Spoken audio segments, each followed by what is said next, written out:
guys, welcome back to Tribe of Unicorns. I'm your host, Kendra Beavis, and today we are talking with Matt Tuthill. Matt is the VP of Content and Communications for Robert Irvine, where he is in charge of talent booking, content creation, and design of the Robert Irvine magazine, which is a digital, healthy lifestyle publication featuring stories of uncommon success from people spanning all walks of life.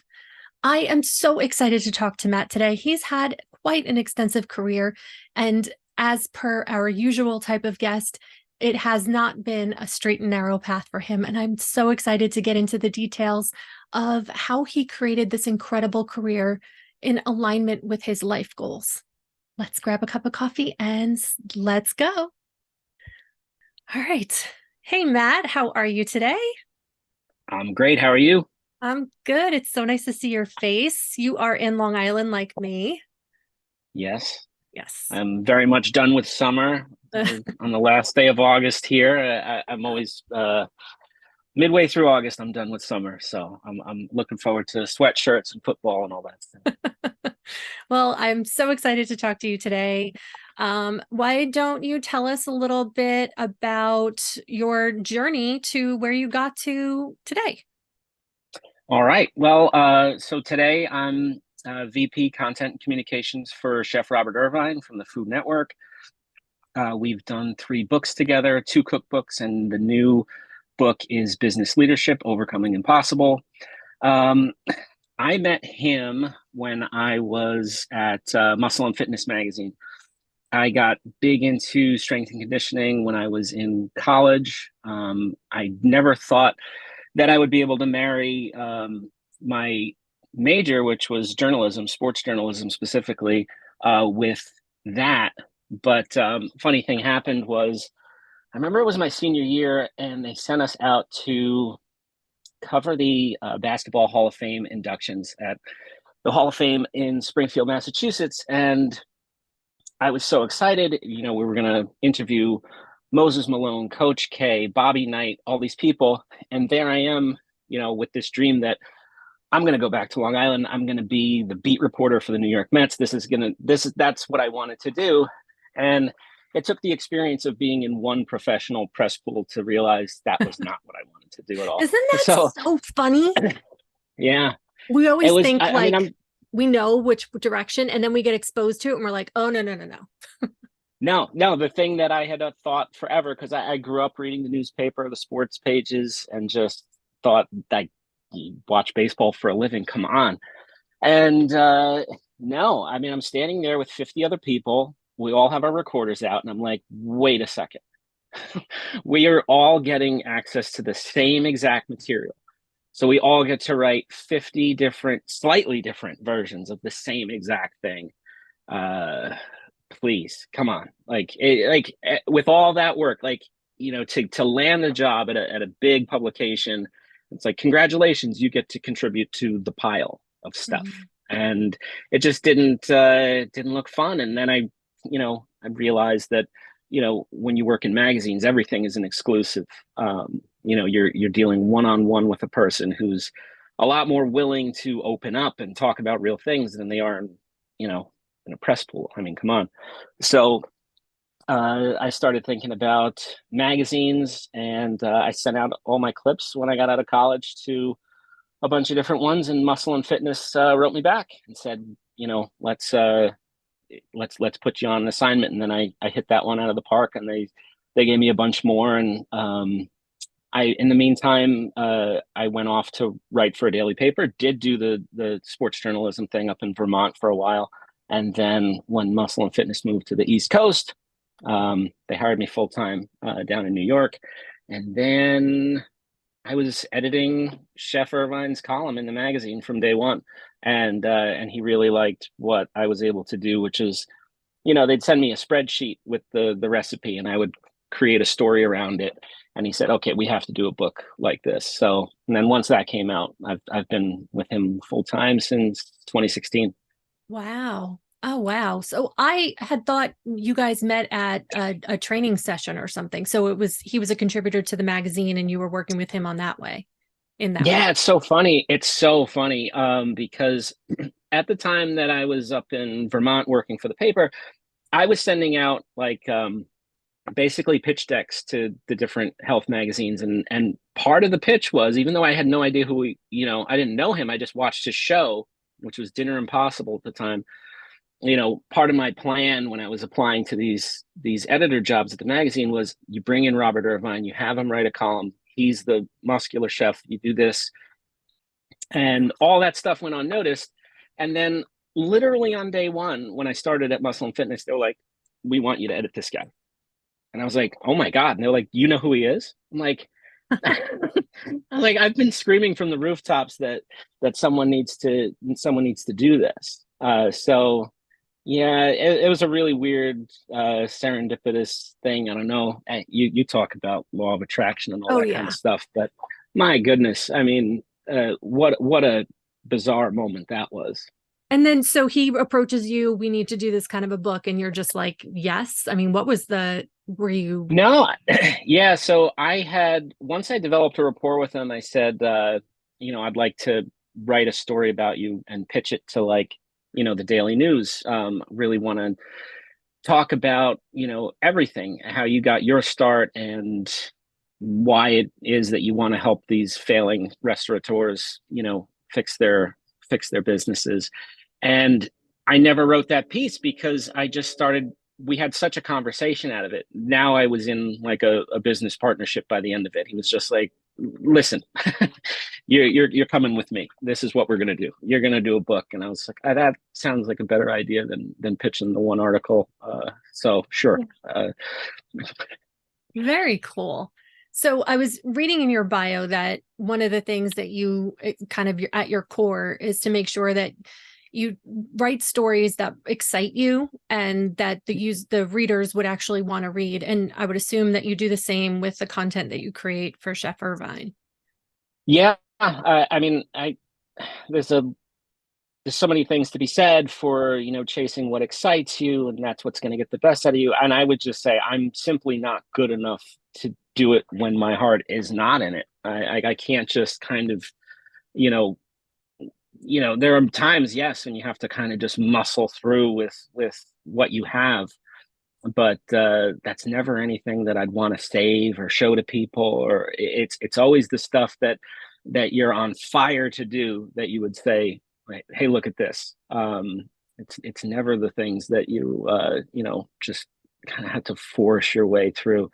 So yeah, Muscle and Fitness was a great way for me to do that, because every story you're writing about all the things I love. It wasn't just strength and conditioning. It was the marriage of that with the comic book movies. You do cover stories on Henry Cavill and Dwayne Johnson and football players, Drew Brees, Michael Strahan. And so it's sports, it's entertainment, it's all the stuff I love, and finding the stories in there. And there's a kind of a format to do it, right? There's like this is how he got in shape for the movie, and that's what people want to know.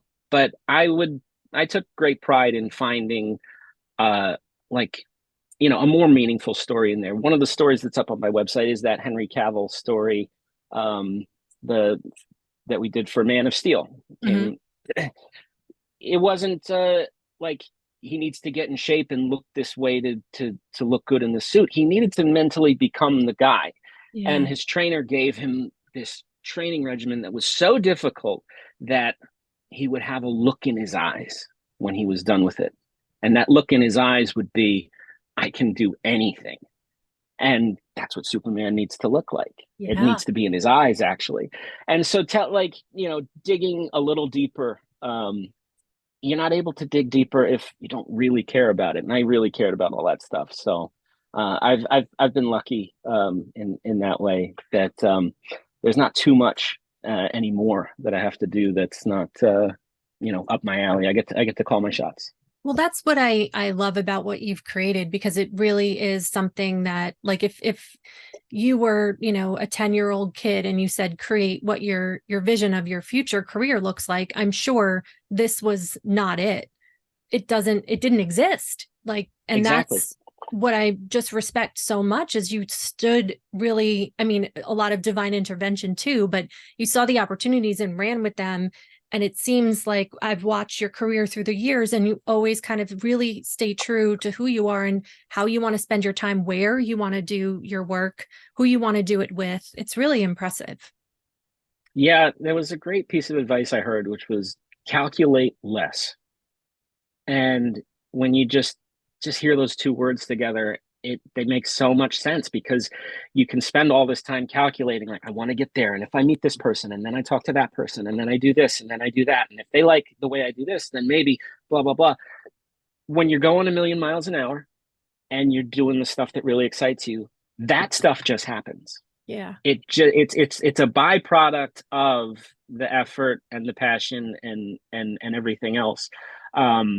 Because look at me, I was sitting there trying to calculate, how do I get Robert Irvine in this magazine? How do I do that? How do I do that?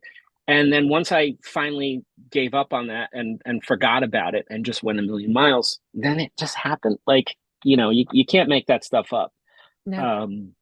So yeah, that's what it is. It's calculate less. Just keep doing what you really love. So since leaving Muscle and Fitness, now you've done, I mean, quite a bit with him. You've created magazines, you've written 3 Yeah. books, is it? Yeah, it's the third book. We started a digital magazine. It's robertirvinemagazine.com. I'm a Fantastic. Go check real it out. one-man band with that. I design it, I write it, I edit it. It's beautiful. 90 odd It's so percent. well Oh, done. thank you. Thank you. That means a lot. It hasn't been that easy to do, but we've been, yeah, the people that read it, Robert's core fans, we pump it out to his, he's got a couple million followers on Facebook, and they appreciate it. And within that, we have the stuff that the fans expect. They want the recipes, they want the workouts, they want stories about behind the scenes stuff, Restaurant Impossible. And within that, I'm still able to bring in, all the stuff that I love, talk to the athletes, talk to the actors, and have conversations like this. I love doing what you do, and getting people's stories and figuring out what makes them tick, asking them how they get unstuck, and finding the service in there for the reader, figuring out, like, it's not just the story, but what's in your story that people can use. One of the questions I always ask every person I interview is, how do you get unstuck? And there have been a lot of different answers that I've liked, but I think the one that has come up a few times in worded in different ways is just kind of take any step. Yeah. Just take any step. And that's something I have to remember too. Like when I have, I'm have these 3 or 4 big articles to write, or I have, this chapter of the book that's waiting for my attention, and you wake up and you finally get, away from the screaming kids, and now you sit down, it's just like, now I have to be on because I only have this much time. And that's really daunting. So, start with your emails. And now I'm writing, at least I'm writing something. Right. Now you reply in a thoughtful way to a few people. All of a sudden, those parts of your brain that like to do that, it's like, okay, remember this? You remember writing? This feels good, right? Okay, now you open up that big document, and that doesn't seem so bad now. So it's just take any step. You going to the gym for an hour, whatever feels terrible. I don't have the time today. I don't have the energy. Fine. Convince yourself to go for 5 minutes. And Right. once you do your 5 minutes, now it's, come on, you're not going to leave after 5 minutes. You might, but you probably won't. No, definitely not. I was arguing with myself the other day because I've been trying to do at least 2 miles every day. And I was like giving myself every excuse in the book. And I finally just said, you know what? Argue with yourself on the road. Get your feet out the door, and you can have all of these conversations while you're getting the walk done. So Exactly. That's like the most frustrating thing. Having been through it so many times, is the, all the internal negotiations oh, took sure. you 10 times longer than it would have to just do the damn thing. Yeah. Well, and then I recognize it with, my creative life too. The minute I start procrastinating or giving myself excuses or whatever it may be, I know that I just have to shut that down. I recognize it at least now as, one of the things that I do to kind of put work off, or if there, like you said, if there's a project I really don't want to get into, because I know it's Hmm. going to be super time intensive, I just have to jump in. I do use a lot of different tools. I call it a creative toolbox. So, sometimes it's a movement thing. I'll do like insane dancing to my favorite songs. Sometimes it's just setting a area. I have my candles here and my incense, and like that, hitting all the senses, whatever, Hmm. wherever I'm at that day, can really help me kind of get in the zone and get focused, because I struggle with the ADHD, and it's hard to kind of get yourself there. But Yeah. sometimes these things kind of help me zone in. The sensory thing is you know, that's so important because, you and I both will sit and work at a computer, and and that's, that's how many people now in Right. the world that and you think that just, bearing down and staying in this chair is going to help. It's not. You No. need that crazy dancing or the candle, or just, you need to remind yourself that you're an animal sometimes, and you need to move that blood flow creates the workflow, Oh, you it's know. huge. And I think just it makes me, I mean, for me personally, the walking in the morning just makes me feel so grateful to be like human and alive and on this earth, because just the magical things that encounter every single morning blow my mind. Like this morning, there was a Hmm. great blue heron, and I was like, oh, and it was huge and had this incredible wingspan. And I was like, that's my gift today. Thank you so much. Or I saw a turtle the other day, or when I was out in Montauk, I saw whales breaching. I was like, Hmm. what is going on? But It all the fuel is outside the office, all of it. definitely, definitely. So what is your creative process like? I mean, is it, on your best day, is it being physical, whether it's a gym visit or some sort other, like, how do you get yourself there? Yeah, I mean, in the past it would have been, lifting weights, and now it's more like riding a bike. But uh, I love that probably even more now at this point in my life. Whizzing past the trees, it just feels fun. Like it Yeah. feels like, I feel like a kid again. And one of the things that, like, your last guest was talking about was the permission to play as an Mm, adult, and that is so awesome. And we don't grant ourselves that permission because there's always another responsibility that needs to be taken care of. There's always that other thing. And um but as you know, if you work in a creative field, you that play becomes a necessity. Because definitely. if it's just, you cannot call upon the creative faculties when you have dedicated 100% of your whole life force to just, knocking down this responsibility, this thing, this, just crossing off to-do lists and doing for other people. And I need to read. I need to read for pleasure and not news. I need to pick up a book. I need to play a video game. Run and listen to music, whatever it is. I need the unstructured time is where, things really open up. I know. And yeah, It almost feels it, not wasteful, but in a way, like I have to make an excuse for it. Like, oh, I have to do this. But meanwhile, like, just like you said, that guest before, talking about that permission, it's so necessary, especially in a creative field, to open yeah. up that side of your brain. Well, you're Catholic, right? You grew up Catholic? I grew up Catholic, yeah. Yes, I was gonna say that's exactly how I say it these days. But yeah, that's ingrained in us that, Kendra, what are you doing? You have these children that depend on you, and you have this, and you're gonna what?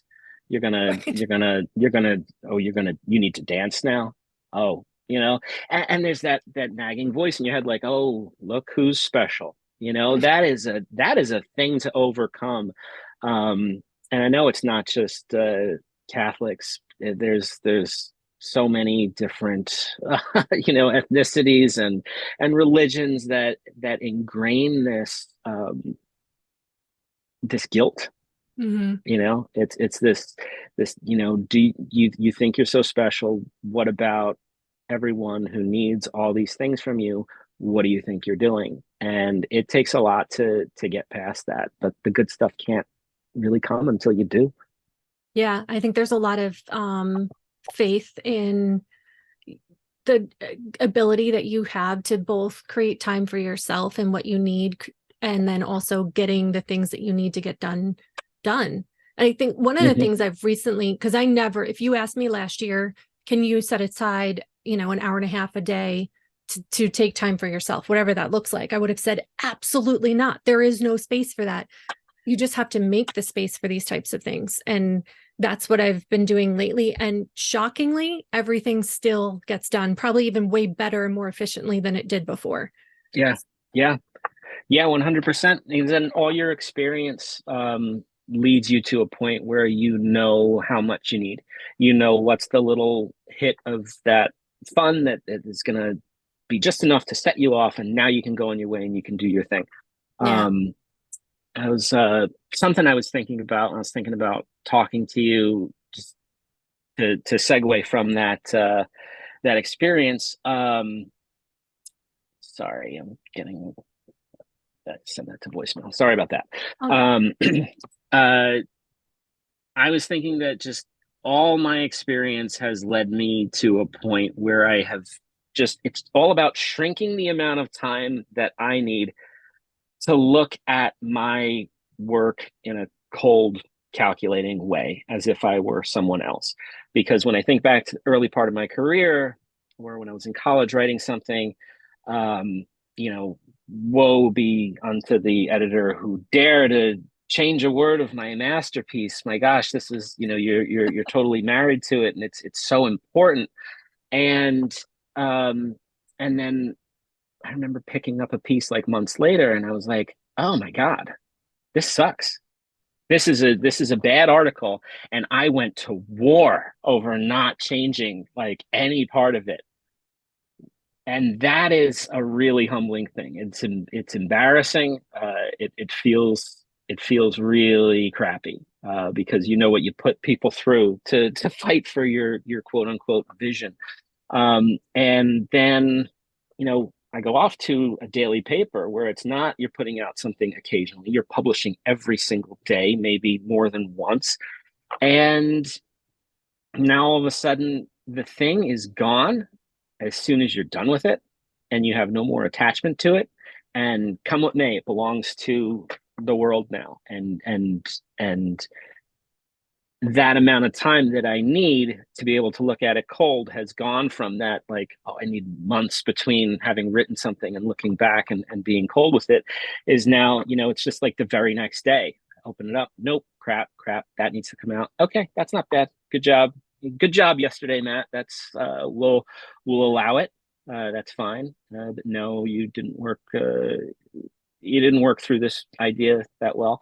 That needs to change. But I think for creative people, I think there's a book I'd like to recommend. The Creative Act by Rick Rubin came Hmm. out earlier this year. He's the Love. super I was producer. just going to tell you that offline that like I Okay. have it, you have to read it. It's Yeah, it's so amazing. great. It's Ah, so great. I read It's it like so the great. Bible. I just open it up and I'm like, okay, that's what I need to hear today. Thank you. That is the thing. You can read it cover to cover, or just use it as an oracle and pick out, just flop it open to a random page and pick a sentence And because he's it's so, so it's, spiritual and everything is yes, connected. And oh, I love it. it's so tight. It's so tightly written. There's nothing wasted. But the thing that keeps echoing through my head from that book was just that you just need to put stuff out. You need to get in the habit of putting stuff out. You need to get in the habit of letting the stuff go, because the next and better thing can only come once you let go of this thing. And he has so many stories about artists who are just like, this is my magnum opus and it needs to be perfect and it needs to be perfect. And it's just like, no, it needs to go out. Right. And that's not from a business perspective. It's from the spiritual sense. You need to let it go now. And then, because the next thing will not come in until you have let go of this one. And that was a passage, because I think, again, as a young person starting this stuff, you think about like, if I just, you want that perfect thing. You want to have that thing that like, this is the piece that defines me, and nothing but bad shit can come from that. And you need that time, right? Like you need to go through that in order to recognize it, first of all, and get quicker, because you really do need to get quicker. You need to release the preciousness of what you're doing, and every piece leads to the next one, which is you're going to make even better and take the lessons learned with you from that. Yes, because you can look at any emphasis on speed. I think artists will look at as like, that is a concern of the capitalist world. That is a problem for commerce. That's not a problem for my art. This is important. But the speed imbues any work with a sense of urgency, because there's something that is written with urgency. I know this for myself. Like, I remember I was fired up. I wrote this with urgency, and you can't help but read it with urgency. And the thing that I wasn't sure about, and the thing that I wanted to massage into this perfect thing, it's just like, it doesn't have that, it doesn't have that energy. Yeah. Yeah, that's true. There is an energy that happens when you create something with that mindset. And there's an excitement and a passion that I think if you're harping on specific little points of something, you kind of lose that. 100%. I can't imagine how many times like painters have painted over and over and over and over. And meanwhile, like the underpainting is probably the best thing on there. Of course. Yes. Yeah. 100%. You can overproduce music. You can paint too many visual effects into a movie. You can rewrite. You can over design, and all that stuff comes from ego. Really, that inability to let it go, the desire to make it perfect and have it, define you in some way. That's all unhealthy stuff. And I think sounds like we both have gotten past that most of that amateurishness. Yes. Yeah. Well, and I think there's a certain level of imposter syndrome there too, especially like for me, I'm kind of taking a step in a different direction, and I feel that all over again. Like I don't feel that over here, but in this space, because it's new for me, I'm like, oh, come on. Like I know this stuff. I learned these lessons. I know it. Yeah, because that same Catholic voice will peek up, and say, what are you doing here? Right. Who are you to do this? Yeah. Come on. Yep. But yeah, I don't know if you saw my website, but I've written a few screenplays, a few television pilots and things like that in the past couple of years. And I have gotten some industry fans, like a former Simpsons showrunner, a writer from Futurama, a feature writer who didn't even ask to read it, had found it from someone else and gave me a call. I have this crazy imposter syndrome because, A, you're out on Long Island. What do you think you're doing with that? Right. B, you're a journalist. What are you doing? Come on. Like it's like almost embarrassing just to buy the damn screenwriting software. It's like, ugh. And then once you get past that, and you just have fun and you just do it, the chances of anything ever happening with that are so slim. But I've had so much fun doing it. And the call I got from the feature writer a few months ago has been, whatever happens, I'll carry this one to my grave. He just said, listen, there is something that happens. And this is a guy who has made movies. And he said, there is something that happens when you're reading something and you are in good hands. He's like, and I still can't define it after this many, 30 years out here. But you have that. I knew within 2 pages that I was in good hands and that I could finish this, and I loved it. Aww. He said, now I don't know if I can help you, but I want to try. And here's the thing. I think if you have the goods, you're not allowed to quit, and you have the goods. And I said, okay, that'll carry me for the next year. Thank you. Yeah. I appreciate it. That's amazing. And you So just did it that because it's was, for the fun of doing it. yeah, I mean, I really, I had a couple failed attempts to turn this idea into a novel. And the more I thought about it, the way it was episodic and it didn't lead to like a single point, I was like, this is really a show. And Mm, I guess I should just try to write it as a show. It wanted to be a TV show. So I wrote it that way. And I've got some fans. So that's nice. But doing a thing well and getting it made in that world, it's like the difference between, you know, uh, it's like trying to get a bill through Congress. sure. But Well, so that's an interesting point too, though. Like your vision of the end result of something, allowing it to mhm. kind of change as you develop it and not being so set on the outcome of what something looks like, I think is really, really important. Yeah, yeah. I had just always felt like, a big important story, a story that means so much to your life, that's your book, that's your novel, that's going to Right, be right. your thing, and it has to be that way. And it was just like, it just doesn't feel that way. It doesn't feel like a novel. And I don't know if I've written some books. I don't know if I can do a novel. That's a whole different skill set. But I figured out how to write a screenplay. So that feels good. I'm still working on some other stuff. Um, Yeah. So I what's got next? well, there was something I wrote.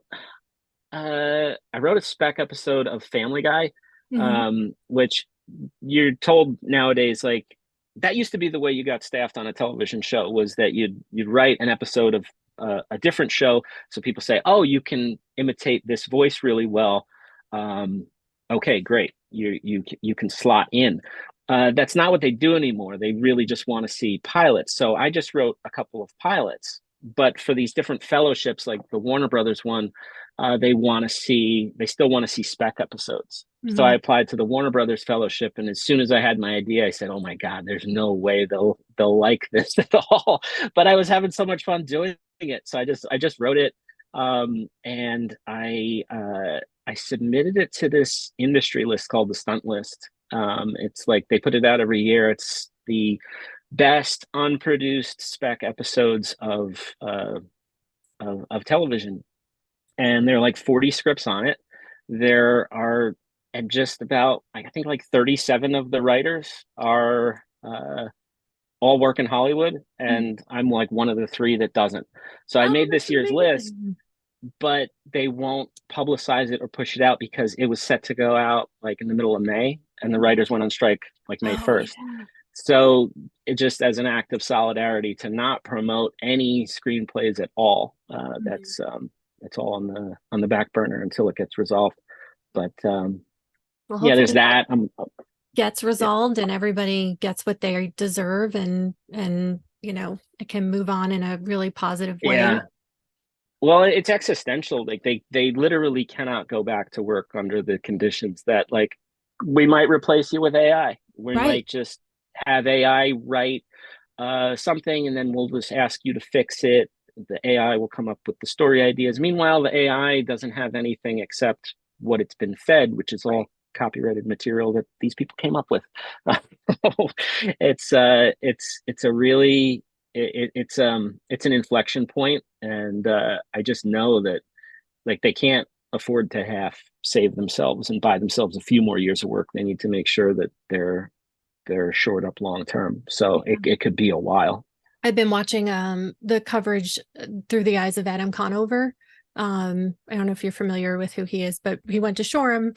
And I've always kind of followed his career. He did the Adam Ruins Everything, but has explained it so eloquently and really.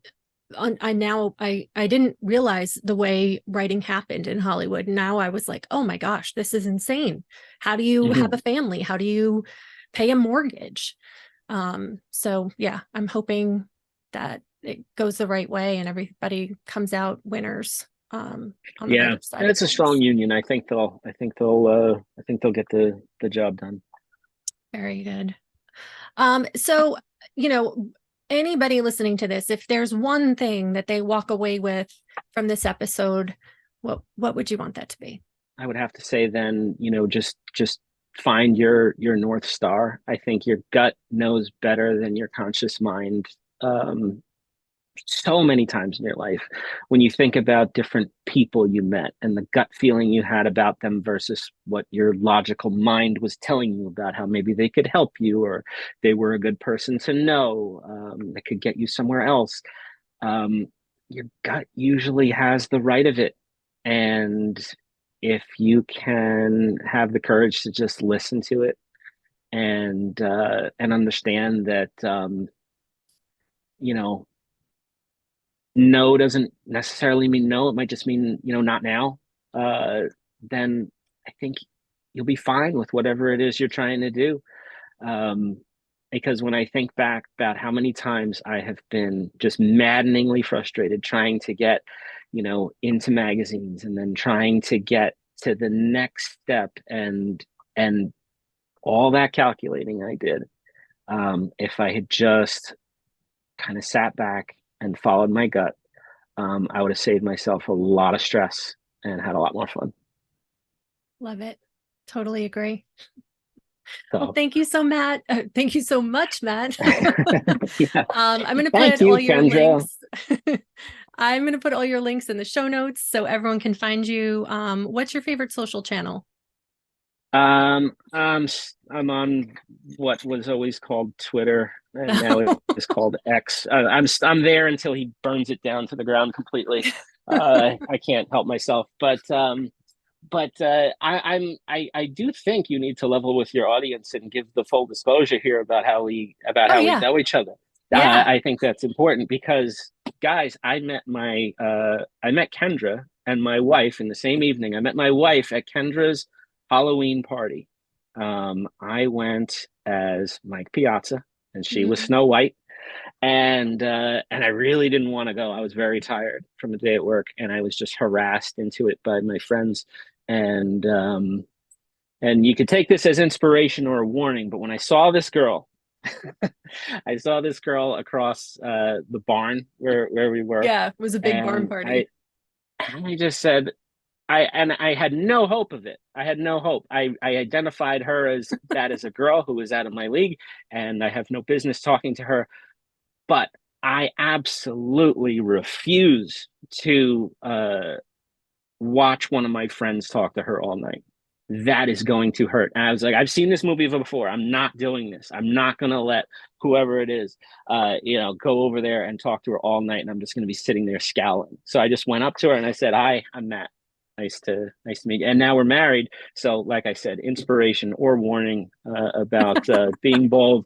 Uh, the Yep. first time I was ever that forward, and I wound up married. So I there mean, you go. talk about divine intervention, right? Right? Didn't want to go, was forced. So, Yeah. Well, listen to your gut. oh, thank you, Kendra, for the Thank you the, the so much. podcast and the wife. Anytime. I just wanted to thank Matt Tuthill for coming on the show. It was such a great conversation. I had so much fun talking to you. You're one of my favorite people and such a huge inspiration. That's the reason I wanted you to come on and tell your story. Every guest that we bring on is meant to inspire you, all of you listeners who are thinking about the way you want your career to look. It doesn't have to follow a specific roadmap. You can kind of create your own. Know who you are, know how you want to feel, and then build a career that aligns with that. It's not easy. You have to do the work. Sometimes it's tumultuous, but it's so worth it when you can wake up every single day and absolutely love and be inspired by what you do. If you want to connect with Matt Tuthill, you can find him on social media. I am going to put all his links in the show notes. And review us. Come find us. Let me know what you thought of this episode. I am on Instagram. I would love to hear. DM me. Let me know, how did Matt inspire you? Thanks so much for listening, guys. I hope you have a great week. I will see you next week with a fresh episode.